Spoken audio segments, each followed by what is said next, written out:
Welcome to Shattering Myths, a program devoted to the most important and fastest growing segment of our society. To those who know that the world's political, religious, media, military, and economic institutions are corrupt, that they are counterproductive, that they cannot be fixed, that they would prefer to lie even if the truth felt better.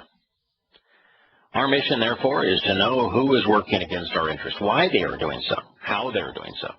Because exposing and condemning such schemes, even when they're religious, political, patriotic, isn't hateful. It's the most caring, the wisest thing we can possibly do. In our concluding hour, we're going to continue to review the great prophecy of Yahowah, where God specifically told us what was going to happen in our immediate future and who was going to perpetrate the calamity that the world's going to endure. Because it points a finger, God's finger, directly at the United States of America. Our phone number, if you'd like to participate in this discussion, it is toll-free, 877-300-7645. A friend of mine sent me a story, a long-time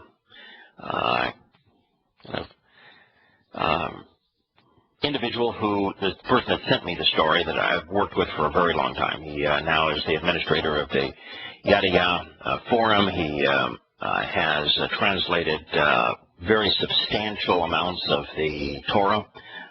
He is really an extraordinary individual.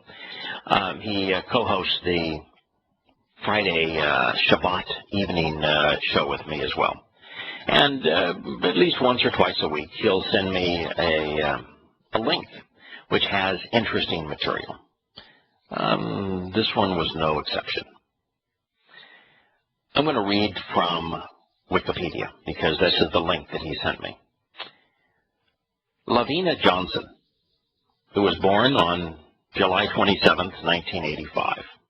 It means that she was born within days of the time my eldest son was born.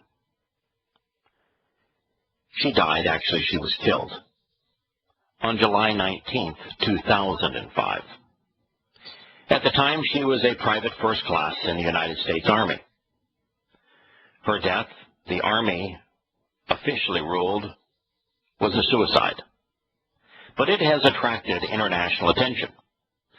The daughter of Dr. John Johnson, a service veteran himself, and Linda Johnson, was born and grew up in Missouri. The 5'1" African-American honor student enlisted in the Army immediately after graduating from high school. She was deployed to Iraq and stationed in Balad. She had been there for 8 weeks before she was killed on July 19th, 2005, 9 days before her 20th birthday. Johnson's death was officially ruled a suicide by the Department of Defense. Now, I will tell you that I have studied. I think I investigated every one of the first 500 fatalities of Americans in Afghanistan and in Iraq. I looked up everything that was written about what occurred and compared it to what the Department of Defense claimed. And the one thing that I found was ubiquitous is that the Department of Defense almost always lied.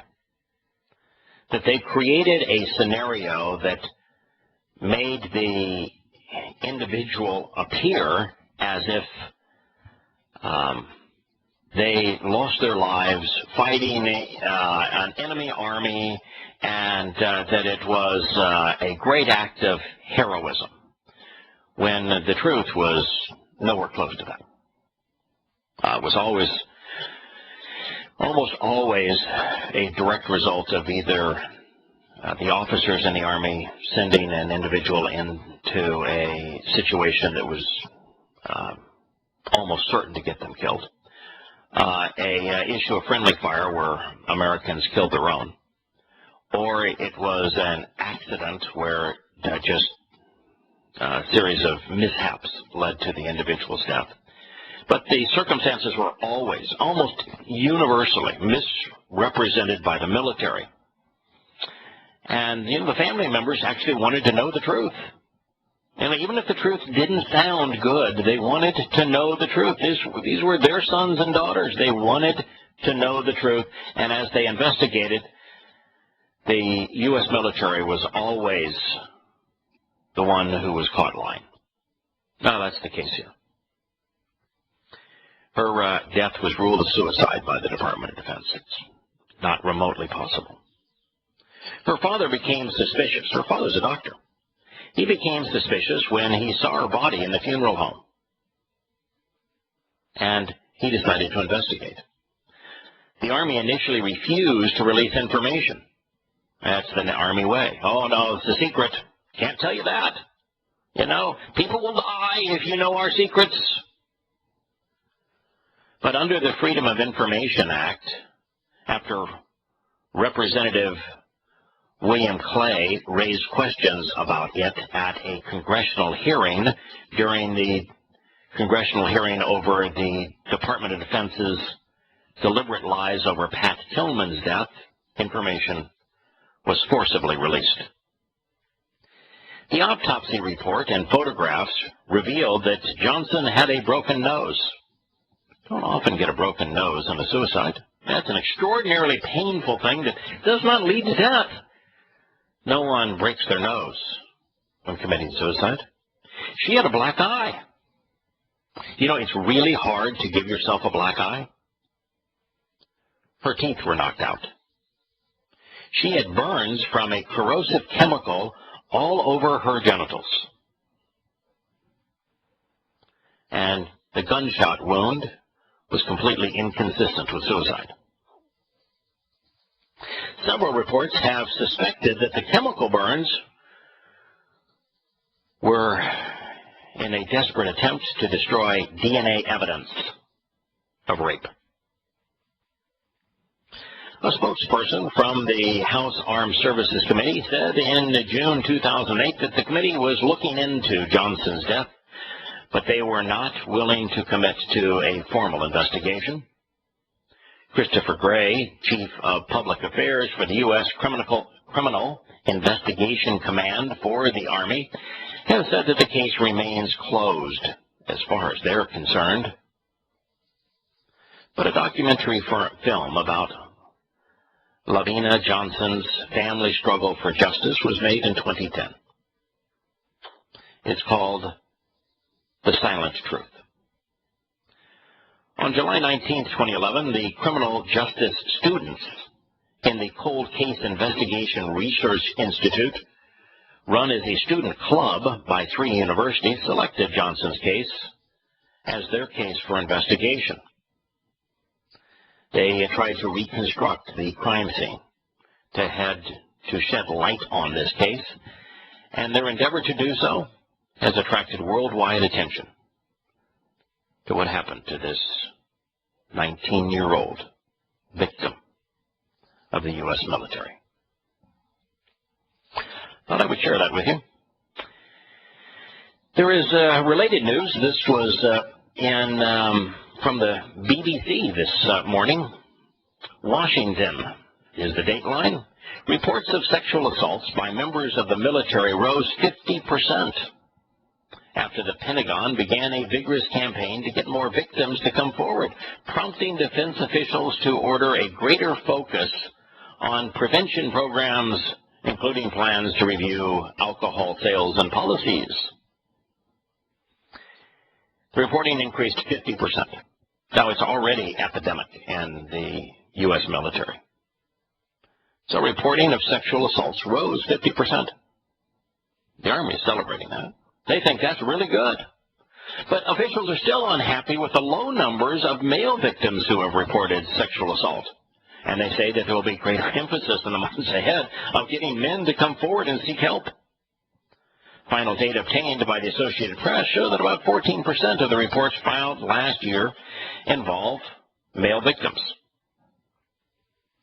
Defense officials said Wednesday that encouraging more men to report sexual assaults is a difficult challenge because male victims often worry that it will make people think that they are weak and trigger questions about their sexual orientation.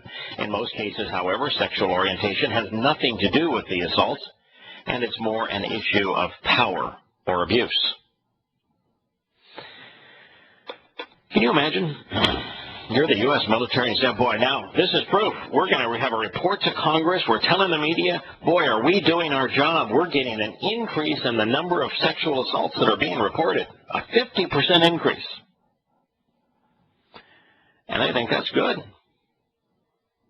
Well, you know, is it good that if they could prove that the number was strictly based upon the fact that a higher percentage of those who are abused are admitting that they are abused, because most of the victims of sexual assaults in the U.S. military, some 80% of them, are unwilling to acknowledge they have been raped, because the most abusive rape actually comes at the hands of the U.S. military. Because the victim of rape, as is the case in Islam, is demeaned. They're isolated. They're accused of all manner of things. And the perpetrator isn't prosecuted. So there is this overwhelming tendency of why subject oneself to additional abuse. Now, in the civilian world, there is also a reluctance to press a case of sexual assault, because the individual's life is going to be exposed and demeaned in front of a court. But at least within the civilian system of justice, there are protections for the individual that has been raped. In the military, there are no such things. In fact, the only way that we even have a remote chance of resolving the epidemic of rape in the U.S. military is to remove from the military the ability to prosecute its own. Rapes, in fact, any crime perpetrated in the military of the United States needs to be reviewed in a civilian court of law. Military jurisprudence must be terminated, otherwise this crime will continue to grow. And it is growing. It's not just that a higher percentage of women are admitting that they have been sexually abused in the military, it's a higher percentage are being sexually.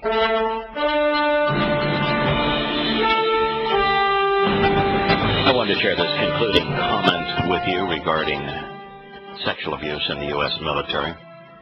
It says that while the number of reported assaults shot up sharply in 2013, defense officials said that based upon survey data and other information, they believe the increase was largely due to victims feeling more comfortable coming forward. Overall, there were 5,061 reports of sexual abuse filed in the fiscal year that ended September 30th, compared to 3,374 in 2012, for a 50% gain.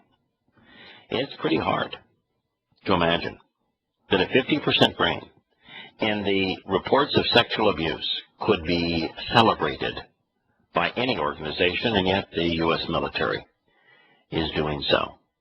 They say, even though reports shot up 50% of sexual abuse, there is no indication that this increase in reporting constitutes an increase in crime, said Major General Jeffrey Snow, director of the Pentagon Sexual Assault Prevention and Response Office. If you have a nincompoop like that, making that kind of a statement on behalf of the U.S. military, what do you think the likelihood is that the U.S. military is capable of solving this epidemic crime against women? Well, let me answer that question for you. 0. That's the reason why jurisprudence in the U.S. military, and especially in sexual assault cases, has to be taken away from the U.S. military. A Michigan branch of the very powerful Service Employees International Union saw its membership and revenues plummet after a reversal of a measure that forced caregivers tending to friends or relatives to be members with their dues paid by those who cared for them reversed. You see, more than 44,000 home-based healthcare workers parted ways with the SEIU, Healthcare Michigan, after learning that they did not have to join the union or pay dues, according to reports filed by the union with the U.S. Department of Labor. Thousands of employees were allegedly forced into union membership under a plan the SEIU successfully lobbied for with the United States government that classified even unpaid family members caring for elderly parents as health care workers that must be part of the union and must pay dues. Dues were then automatically collected from the care recipients' Medicare or Medicaid checks. Wow.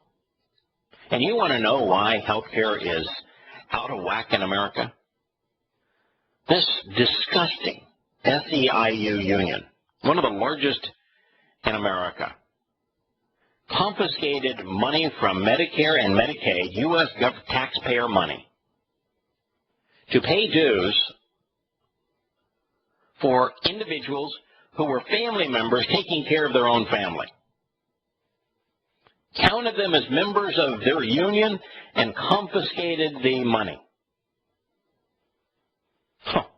If that doesn't make you want to scream, doesn't make you come to realize why unions are so despicable, so counterproductive.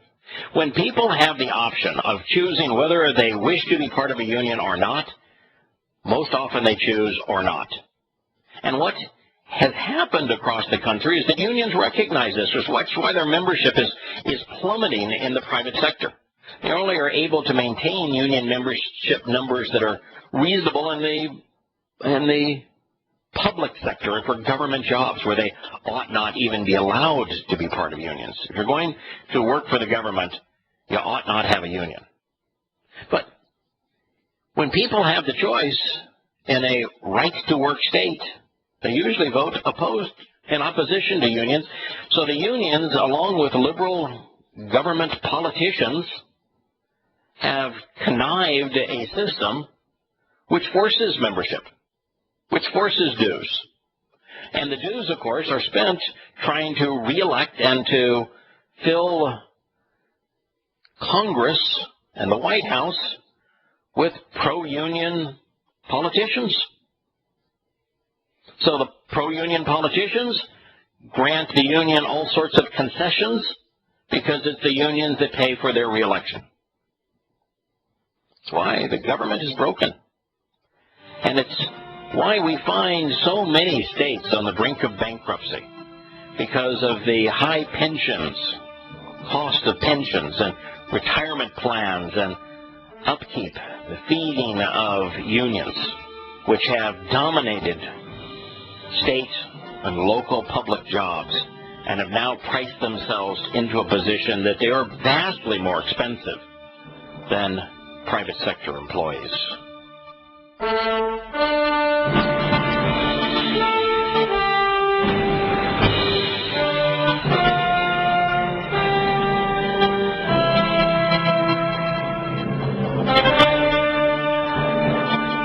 Quoting Winston Churchill can get you arrested, as one British candidate in the European elections found out after referring to the iconic wartime leader's thoughts on Islam from his book River of War, which was published in 1899.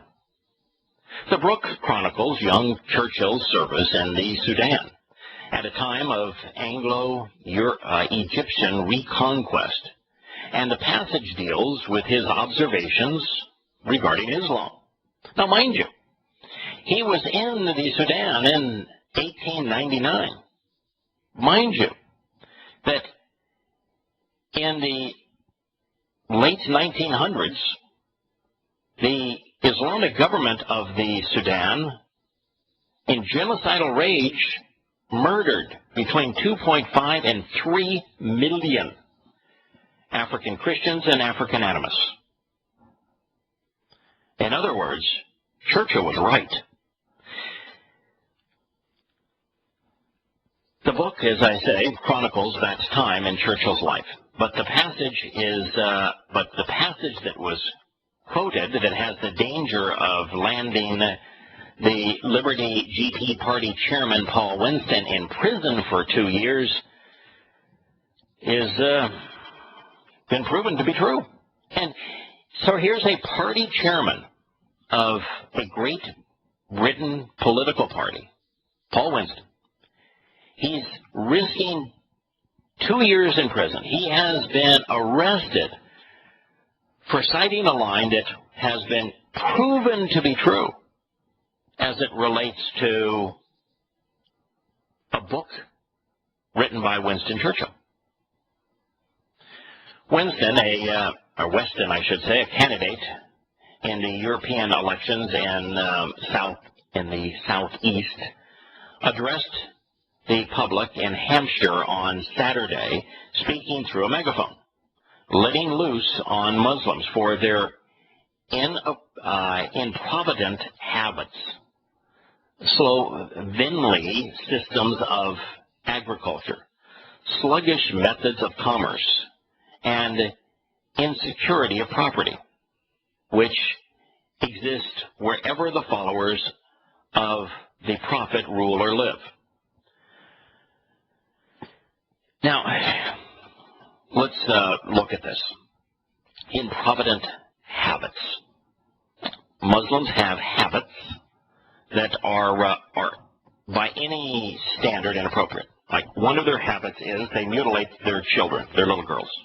There's 125 million Muslim women today who were mutilated sexually by their parents when they were adolescents.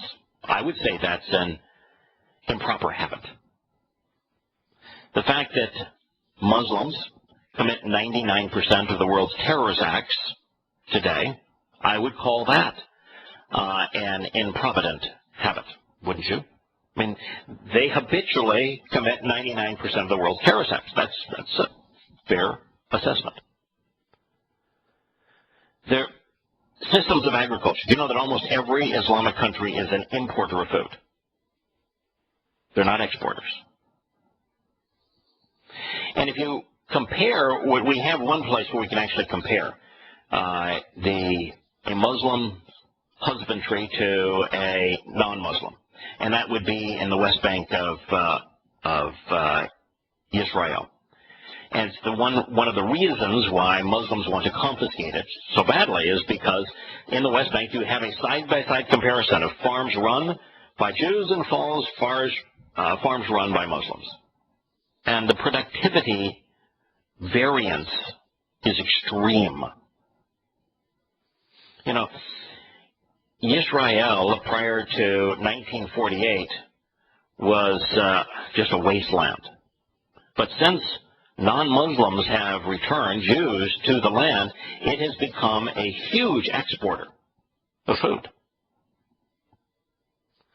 There's sluggish methods of commerce. There is no Islamic nation that has a prosperous economy apart from the OPEC fiefdoms. And you can't count the fact that they confiscated the Western development of their oil and now have formed a monopoly called OPEC as the means of a thriving economy. You look at Egypt. And in Egypt, the country is entirely bankrupt. They only had one viable means of economic sustenance, and it was tourism. And it wasn't tourism as anything that Islam had created, but in fact what had been created thousands of years before by the pharaohs. And even that now is non-existent because they're too ruthless.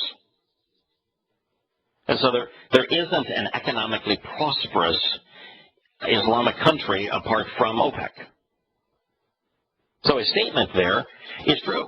Now, if you look at the majority Islamic countries and you factor out the benefit of oil, they are among the most impoverished places on earth. His statement is true.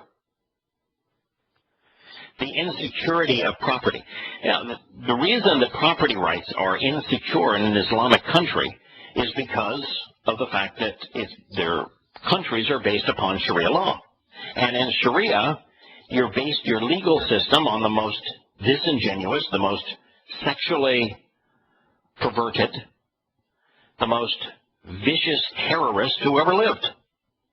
And so if you base your legal system on the words and deeds of Muhammad, who the oldest Islamic documents demonstrate was a savage individual, you're not going to have security of property. And if you don't have security of property, you can't generate a viable economy.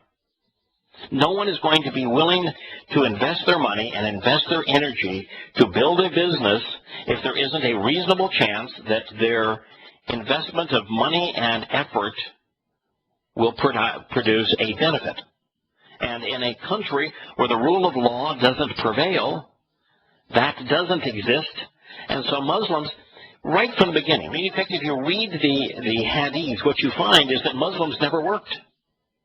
Their only business was terrorism, and through terrorism, plunder. That's the golden age of Islam. That is the nature of Islam. What this man said is absolutely true. He went on to say, thousands become the brave and loyal soldiers of the faith. All know how to die, but the influence of the religion paralyzes the social development of those who follow it. Now, all you have to do there is open your eyes. Look at the conditions in the 50 majority Islamic countries. Their social development is paralyzed. And yet, Muslims are very effective at dying for their God. He went on to say, no stronger retrograde force exists in the world, far from being moribund. Mohammedism is a militant and proselytizing faith, he declared, sparking outrage in one specter who decided to bring the police. But the fact is, he was quoting Winston Churchill. Hello, Glenn. Welcome. I bet you have something to add to in all of the topics we've covered so far this morning. Oh, yeah. Well, yes. Well, first of all, the word improvident is a thinly veiled reference to a different God than the God of Islam. That is correct. Providence is a Western reference to Yahowah, actually, because they would, in the Anglican Church, they would talk about Jehovah and all this. But ultimately, by the way, while you are correct in that, and it's a thinly veiled reference, it is also the whole idea of the God of providence means the word was chosen because it conveys that which is good. And so they viewed their God as the good God. And so you can use the word as and I'm glad you brought it up, as a thinly veiled reference to the difference between Allah and the Christian God. But it's also a word when done and written in the lower case would indicate that it would be unbeneficial habits. Right. Habits which are not beneficial. Well, even when Christians, ignorantly speak of Jehovah Jireh, they've got the Jireh, it's still a bumbling reference to Yahweh as provider, Yes, yeah. So, anyway, but, I thought it was interesting that he chose to use that word, because he was clearly meant to say ungodly habit, but he deliberately chose, improvident. But anyway, there was that, and, it's just amazing, like, as you say, that the political protection of... Right. Yeah, he was arrested. He was not allowed to finish his speech. He was arrested and hauled away for suspicion of religious or racial harassment. Now, there's no racial harassment here. He wasn't addressing a race, but instead a religion. But suspicion of religious harassment. Even if what you say is true, you can't say it. And these policies are not implemented by Muslims. They're implemented by naive secular socialists who think that they can nominalize, that they right. they can emasculate or make impotent the power of religious enmity by turning everyone into nominalists and then getting them on board with their agendas, And that's just such a ridiculously naive notion when you look at all the evil being perpetrated in spite of their best efforts. Yeah. Yeah. So quoting the most famous, most articulate British politician and leader of all time. Will get you arrested. That was the period of his life during which he penned the boundaries of modern Iraq, I believe. Yes. During the time of his military service. Yeah. In that era. Yeah, I really find it interesting that what we witnessed with Donald Sterling, where even if your actions are demonstrably favorable, if your words are out of sync with what is considered politically correct, then you are going to be publicly crucified, that your vocabulary, your statements will not be allowed in society. Now, while there's a huge difference in what this man quoted and what Donald Sterling said, what Donald Sterling said was pure rubbish, where what this man said was absolutely accurate, there is a movement worldwide to eliminate free speech.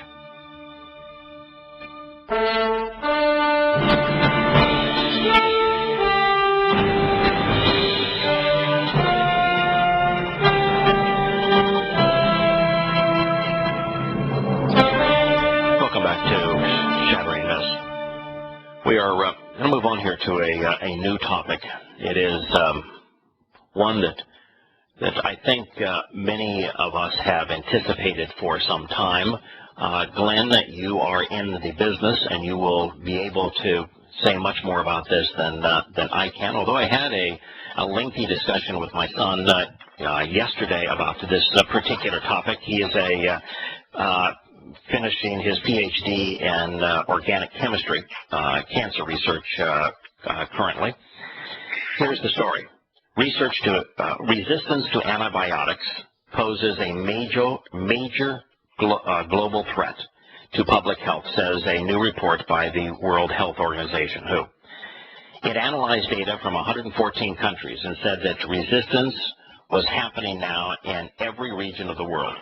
It described a post-antibiotic era where people died from simple infections that had been treatable for decades.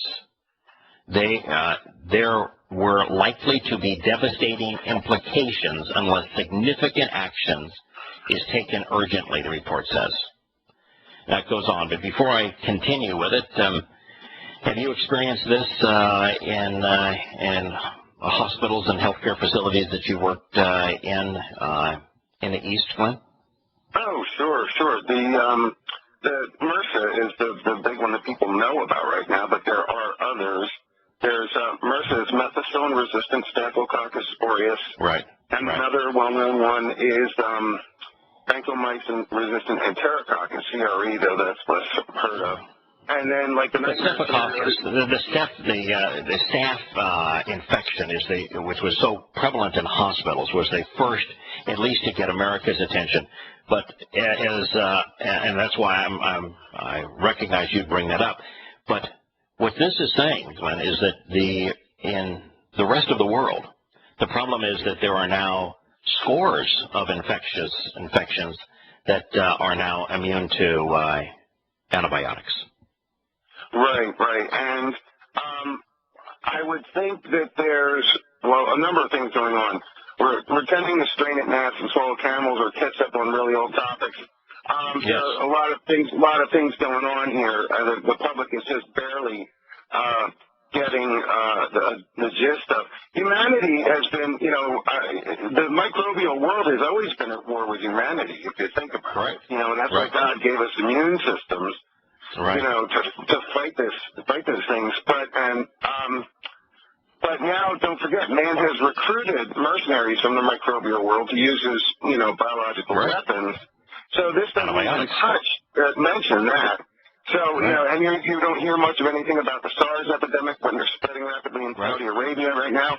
Ebola making its way to Pisa, Italy. So, MRSA would, kill slowly. Most of the resistant strain stuff, they would go up to. This is why they haven't wanted to use antibiotics as much in recent years, because they're overused. Not in the individual, but in the gene pool as a whole is how this resistance is developed. Yeah, a lot of the problem, as my son explained with what you're just saying here, is that looking for a quick fix. A lot of people, particularly in the Western world, will take antibiotics for viruses, and they have no effect on the virus. But the fact that they take them at a time that they don't have an infection that the antibiotic can target will actually create an immunity against that antibiotic. And a lot of people take an antibiotic not only too often, but for too short a period of time, which actually ends up creating a resistant strain of whatever the infection was. Right, and it's not killing off the bacterium. Most antibiotics are for bacteria, Right, of course. Yeah, they don't affect viruses. They're good for bacteria. That's what they're good at. And there are very few oral antifungals, so it's mostly bacteria. If you have a virus and your doctor prescribes an antibiotic, that antibiotic isn't to kill the virus, it's to prevent opportunistic infections by bacteria. What I was saying is not that they were prescribed an antibiotic for a virus, but there are lots of people that have a virus and they think that their antibiotics that they may have stored on the shelves that they didn't use all of the last time will help them, when in fact at that point the antibiotic has no value to the virus and is actually creating an immunity for various bacteria infections that may cause death later because they become untreatable. Well, that's not in the individual. The resistance develops in the gene pool as a whole. Correct. That is correct. Yeah. But it's individuals who contribute to the gene pool, and this is the means that they contribute. Right.